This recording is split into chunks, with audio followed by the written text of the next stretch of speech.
Hello students, मैं educator Sonia आज आपको बीएड जिसमें हम करेंगे स्ट्रेटेजीज ऑफ टीचिंग, जो कि मोस्ट इंपॉर्टेंट आता है ब्रेनस्टॉर्मिंग। आपके एग्जाम में एक ये फुल फ्लैश क्वेश्चन आता है जो 16 मार्क्स का, और अगर आपको हो तो इसको ये 8 मार्क्स के भी हिसाब से आता है।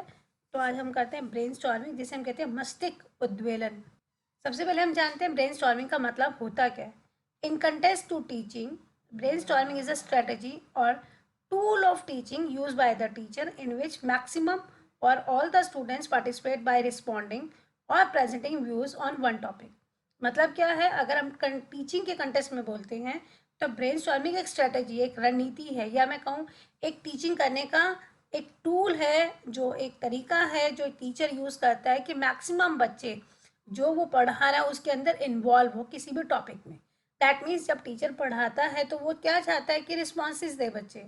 तो बच्चों के इन्वॉल्वमेंट करने के लिए जो टीचर के द्वारा स्ट्रेटेजी अपनाई जाती है most in the class, that is the brainstorming. क्योंकि वो क्या करता है, विचारों को उद्वेलता है, मतलब मस्तिष्क उद्वेलन मतलब होता है जब हम विचारों को बाहर निकालने की कोशिश करते हैं।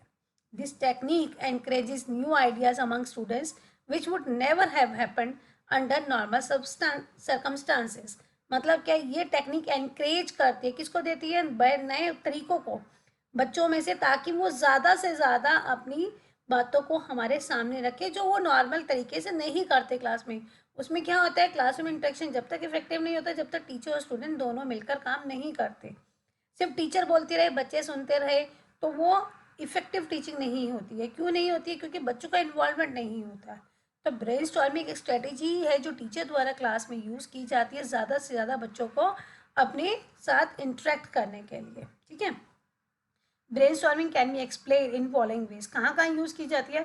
It is a process to design to obtain the maximum number of ideas relating to a specific area of interest. ये एक तरीका है जिसमें हम ज़्यादा से ज़्यादा बच्चों के जो आइडियाज़ है, जो उनके व्यूज़ है, उसको जानने के लिए कुछ हम एक सिचुएशन क्रिएट करती है। मतलब टीचर किसी भी टॉपिक को लेकर सभी बच्चों के व्यूज़ जानने के लिए क्या करती हैं, एक मतलब आप कह सकते हो ये वो तरीका है कि टीचर सबसे ज़्यादा बच्चों के बारे में, बच्चों के विचारों को जानने के लिए किसी टॉपिक के ऊपर डिस्कस करती है। It is a technique where a group of people put social inhibitions and rule aside with the aim of generating new ideas and solution. ये वो टेक्निक है जहाँ पर बच्चों को ग्रुप में हैबिट करवाई जाती है कि वो नए नए आइडियाज़ लेकर आए सॉल्यूशन के लिए। देखिए, इसका मतलब आप ऐसे समझ सकते हो कि अगर हमारे सामने कोई सिचुएशन आती है, कभी भी कोई प्रॉब्लम आती है, क्योंकि प्रॉब्लम क्या होती है, अनसर्टेन होती है, निश्चित तो होती नहीं है। जब आती है तभी हमें उसके ऊपर काम करना होता है, और जब हमको कोई प्रॉब्लम आती है तो हम क्या करते हैं, उसके वेरियस सॉल्यूशन निकालते हैं। वेरियस सॉल्यूशन, हम ये भी कर सकते हैं, हम ये भी कर सकते हैं, हर तरीके को ढूंढने की कोशिश करते हैं।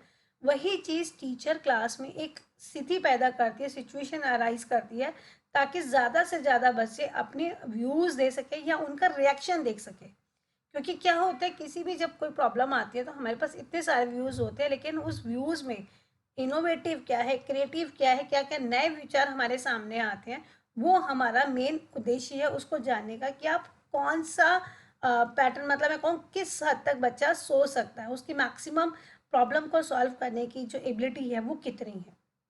It is a technique that maximize the ability to generate new ideas. नए सिचुएशंस कब, नए आइडियाज़ कब आते हैं, जब हम समस्या में घिर जाते हैं। तो आप यही समझिए ना कि किसी समस्या को के समाधान को ढूंढने के लिए कि हम बेस्ट से बेस्ट कौन सा तरीका अपनाएं किसी भी समस्या के समाधान के लिए, तो वो कौन सी स्ट्रेटेजी है, that is the brain storming. Brainstorming can either be traditional और एडवांस। ये ट्रेडिशनल भी हो सकती है क्योंकि हम अपने पूर्व एक्सपीरियंस को भी शेयर कर सकते हैं, और एडवांस एडवांस में हम कह सकते हैं कि हम कुछ नया न्यू आइडियाज़ को जनरेट करते हैं। पुराने को आपको पता है और नए में उसको नए तरीके से इम्प्लीमेंट करके लाना, that is also a kind of brainstorming. I think आप सबको क्लियर हो गया। फिर ये करेक्टरिस्टिक्स ऑफ ब्रेनस्टॉर्मिंग, ये क्या होता है, इंटेलेक्चुअल एक्टिविटी। इंटेलेक्चुअल मतलब क्योंकि किसके ऊपर दिमाग है, मस्तिष्क के ऊपर बात करता है, मतलब सोचने के ऊपर। तो ये एक मस्तिष्क की गतिशीलता पर आधारित विधि है। मैक्सिमम और ऑल स्टूडेंट्स कैन पार्टिसिपेट, इसमें सभी बच्चों का इन्वॉल्वमेंट किया जाता है, क्योंकि पूरी क्लास में अगर 40 स्टूडेंट्स हैं तो सभी 40 के 40 आइडियाज़ आपको मिलते हैं, तो आप किसी समस्या के लिए मैक्सिमम आपके पास चॉइसेस होती है। Each student gives their personal views और आइडियाज। जैसे अभी मैंने बोला हर बच्चे की इन्वॉल्वमेंट ज़रूरी है। Each idea is neither right और नॉर रॉन्ग। ज़रूरी नहीं है कि कोई भी आइडिया सही ना हो या कोई भी आइडिया सही हो, ये सर्कमस्टांसिस पर डिपेंड करता है। It involves divergent thinking. Divergent thinking में मतलब जब हम नए नए आइडियाज़ लेकर आते हैं, है ना, बेस लेके चलते हैं, तब हम नए नए आइडियाज़ लेकर आते हैं ना कि हम ये भी कर सकते हैं, ये भी कर सकते हैं, उसमें जो बेस्ट होता है वही चीज़ हम अपनाते हैं। अब पर्पस ऑफ ब्रेनस्टॉर्मिंग, इसका उद्देश्य क्या है, मतलब हम क्यों करते हैं brainstorming? To focus student attention on a particular topic, क्योंकि किसी टॉपिक पर हम बच्चों का ध्यान केंद्रित करना चाहते हैं कि वो मैक्सिमम से मैक्सिमम इसके ऊपर अपने व्यूज़ आइडियाज़ जब वो सोचेंगे, क्रिटिकल थिंकिंग करेंगे, चाहे वो पॉजिटिव करे चाहे नेगेटिव करे, तो उनके दिमाग में क्या क्या उस चीज़ को लेकर विचार आ रहे हैं, तो उसको निकालने का, उसको फोकस करने का, किसी भी कंटेंट्स को लेने का मेन उद्देश्य है जानने का कि वो उसके बारे में क्या सोचते हैं। फिर है टू जनरेट पर्टिकुलर आइडियाज़, वही कि हमें आइडियाज़ बच्चों के अंदर से निकालने हैं हमारा। To teach acceptance and respect for individual differences, जो व्यक्तिगत भिन्नता है उसको एक्सेप्ट करना, उनको रिस्पेक्ट देना कि हर व्यक्ति एक यूनिक एबिलिटी रखता है, उसको एज इट इज़, हर किसी में कोई ना कोई एबिलिटीज़ होती है, उसको एज इट इज़ अपनाने के लिए हम लोग ब्रेनस्टॉर्मिंग टेक्निक का यूज़ करते हैं।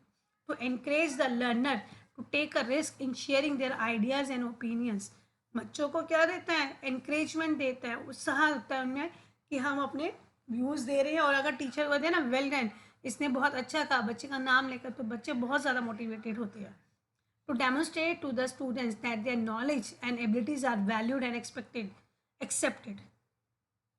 To demonstrate to the student that their knowledge and abilities are valued and accepted। जो मैंने कहा ना अभी, जब टीचर्स बच्चों को बोलती है वेल डन शालिनी, आपने ऐसा बहुत अच्छा किया, तो बच्चों को क्या होता है कि हमारी जो बात है वो टीचर ने एक्सेप्ट की है ना, तो वो उससे ज़्यादा मोटिवेट होते हैं।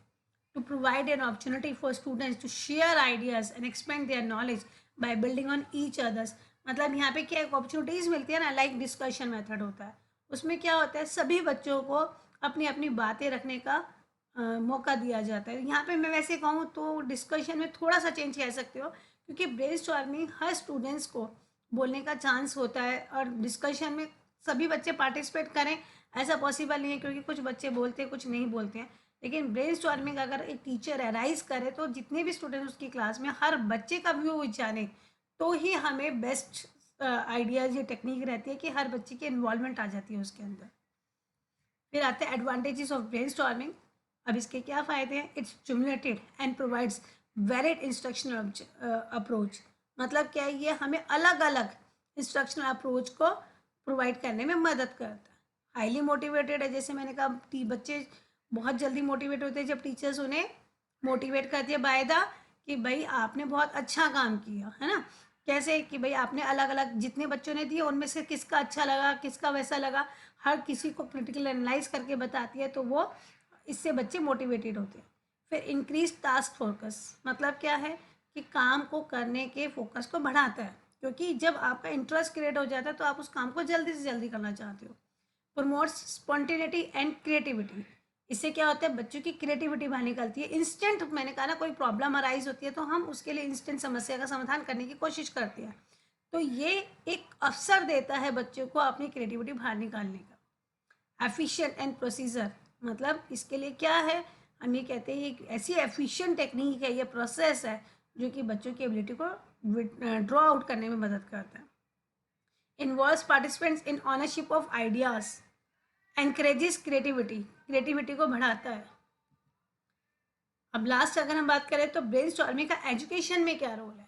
इन the field of education brainstorming is a large और small group of activities that encourage the students to focus on a topic and contribute to the free flows of ideas. मतलब क्या है कि ये एजुकेशन में चाहे बड़ा ग्रुप हो चाहे छोटा ग्रुप हो, उन एक्टिविटीज़ को प्रमोट करता है, किसी टॉपिक पर फोकस करता है कि बच्चे अपने आइडियाज़ को फ्रीली आपके साथ शेयर कर सकें। Teacher begins the session by posing a question problem और by introducing a topic. Teacher class में जब स्टार्ट करती है तो वो क्या करती है, या तो पोज लेती है या बच्चों के आगे कोई प्रॉब्लम अराइज करती है किसी भी टॉपिक को पढ़ाने के लिए। The student then expresses possible answer relevant words and ideas, जैसे अगर आपने कोई वर्ड लिखा, लाइक आपने एनवायरनमेंट लिखा, तो एनवायरनमेंट से रिलेटेड बच्चों से पूछोगे व्हाट यू अंडर, मतलब एनवायरनमेंट से रिलेटेड क्या हो सकता है, क्या चीज़ अच्छी है, इसका मतलब क्या बनता है, वो सारे के सारे व्यूज़ बच्चे अगर देंगे, हर बच्चा बताएगा कि इसके क्या बेनिफिट्स है। कुछ बच्चे बताते हैं इसके क्या ड्रॉबैक्स है, इसका मीनिंग क्या है, सब अलग अलग अपने देते हैं। तो ये एक्सप्रेस करता है कि हर बच्चे को उसके बारे में कितनी नॉलेज है, उस टॉपिक के बारे में कितना वो जानते हैं। The contribution is accepted without criticism or judgment and then is summarized on a whiteboard by the teacher. Teacher सभी के बच्चों के जितने भी व्यूज या पॉजिटिव आए या नेगेटिव आए सबको एक्सेप्ट करती है और बाद में उसको समराइज करती है, मतलब इकट्ठा करके बताती है कि इसमें हम किस किस पॉइंट्स को इसके साथ कंसिडर कर सकते हैं। These ideas are examined usually in an open class discussion format, like मैंने कहा ना कि डिस्कशन की तरह के हम इसे यूज़ कर सकते हैं, लेकिन उसमें ये होता है कि कुछ बच्चे पार्टिसिपेट करते हैं, जबकि डिस्कशन इसमें हम क्या करेंगे, ब्रेनस्टॉर्मिंग में हर बच्चे को चांस दिया जाएगा ताकि वो सारे के सारे उसके अंदर इन्वॉल्व हो सके। अब अगर स्ट्रेटेजी की बात करूं तो ब्रेनस्टॉर्मिंग एज टीचिंग स्ट्रेटेजी क्या रोल प्ले करती है, ये स्मॉल ग्रुप में बच्चों को बनाती है और उनको एक ग्रुप में बैठने और प्रोवाइड करने के लिए पर्टिकुलर किसी टॉपिक पर एक टॉपिक देती है और वो ताकि अपने व्यूज़ दे सके। Teacher as the group leader then ask group members to think about the problem and give their ideas. Teacher, मैंने कहा ना कि एक टीचर उनके सामने प्रॉब्लम क्रिएट करेगी और उनके उसके ऊपर व्यूज़ मांगेगी। They are advised to find as many solution to the problem as they can find, जितने ज़्यादा वो लोग उस समस्या के बारे में सोचेंगे उतने सारे सॉल्यूशन देंगे। They are instructed not to criticise other ideas but they are free to make attention to other ideas. उन्हें ये कहा जाता है कि ज़रूरी नहीं है कि आपको उन दूसरों की बात से सहमत हो, लेकिन आप क्या करना चाहेंगे, उनको फ्री कर देंगे कि आप उनके आइडियाज़ को माने ना माने, लेकिन आप अपने आइडियाज़ तो दीजिए। Students are encourage to put forward suggestion without hesitation even with they seem to came up with unusual and unorthodox ideas। मतलब स्टूडेंट्स को encourage किया जाता है विदाउट मतलब किसी की बिना हिचक के वो अपनी बात को आपके साथ शेयर कर सके। मतलब आप ये सोच के देखिए कि उनको अगर आपने कह दिया कि आप बिना हिचक के आप अपनी कोई भी एक्टिविटी या जो भी आप करना चाहते हैं वो आप कीजिए, तो बच्चा जब खुश होकर करता है तो वो ज़्यादा सीखेगा। Student ideas are to be listen and accepted patiently without passing any judgment और comment on any short until the session is over. Students यहाँ पर ब्रेनस्टॉर्मिंग में फ्री होते हैं अपने आइडियाज़ को, अपने व्यूज़ को शेयर करने के लिए। इसके लिए क्या करना चाहिए कि हमें बिल्कुल साइलेंटली उनकी बात को पेशेंटली सुनना चाहिए, एक्सेप्ट करना चाहिए बिना किसी जजमेंट के, बिना किसी कमेंट के कि उसने क्या कहा और क्यों बोला। तभी हम बच्चों के विचारों को बाहर निकाल सकते हैं। अगर आप किसी बच्चे को पढ़ाना चाहते हैं, कुछ करना, उसको मोटिवेट करना चाहते हैं, तो नेवर क्रिटिसाइज द स्टूडेंट। उसको कभी क्रिटिसाइज मत कीजिए कि वो बहुत अच्छा है, वो बहुत बुरा है। बस उसको ये बताइए कि उसकी स्ट्रेंथ्स क्या है और वीकनेस क्या है और उसको किस चीज़ के ऊपर काम करना है। यही तो है कि हमें हर बच्चे के बारे में, अगर हम किसी के बारे में डिस्क्राइब करते हैं तो हम उसके बारे में बताते हैं कि उसकी क्या क्या क्वालिटीज़ है। तो ब्रेनस्टॉर्मिंग वो तरीका है कि एक एक चीज़ के बारे में हम सभी बच्चों के व्यूज़ लेते हैं और ज़्यादा से ज़्यादा आइडियाज़ कलेक्ट कर कर अपना उस कॉन्सेप्ट को क्लियर करने की कोशिश करते हैं। Thank you so much. अगर हम आपको मेरी वीडियो पसंद आई तो मेरी वीडियो को लाइक कीजिए, मेरे चैनल को सब्सक्राइब कीजिए, बेल आइकन को प्रेस कीजिए।